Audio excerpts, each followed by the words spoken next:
هنعمل مع بعض النهارده يا جماعه سلطه الكول سلو زي المطاعم بالظبط. معانا المكونات هنا، عندي زبادي، مايونيز، مستردة، عندي هنا جزرية مبشورة كبيرة، معايا الكرنب اللي هو البنفسجي يا جماعة بديل الكرنب الأبيض، وعندي برضو سكر بودرة، ممكن تعمليه بدل عسل النحل لو مفيش عندك عسل نحل.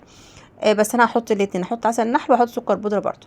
احط بقى الزبادي على المايونيز على المستردة على السكر بودرة على معلقة كبيرة عسل نحل، بس ما جاتش في الفيديو معانا. احط عصرة ليمونة، احط معلقة خل. بس كده، مفيش اكتر من كده يا جماعه. احط رشه ملح و يعني ايه، رشه برضو من فلفل اسود بس. وهتاكلي احلى كل سلو في البيت زي بتاع المطاعم بالظبط. طبعا هو بيتعمل زي ما قلت لكم بالكرنب الابيض طبعا اساسي يعني، بس بيبقى يعني بس هو عملته بالكرنب اللي هو البنفسجي ده يا جماعه، والله بيطلع برضو بنتيجه كويسه وبيبقى طعمه جميل. زي ما انتم شايفين بقى قلبت كل المكونات السائله كلها مع بعضها زي ما انتم شايفين.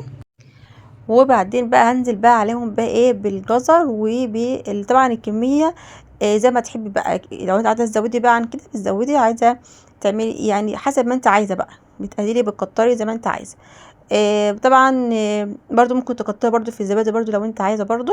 هقلب كل ده مع بعضه كويس جدا. وبعدين كمان كنت حاطط لها ايه زيت، شويه زيت زيتون في الاخر.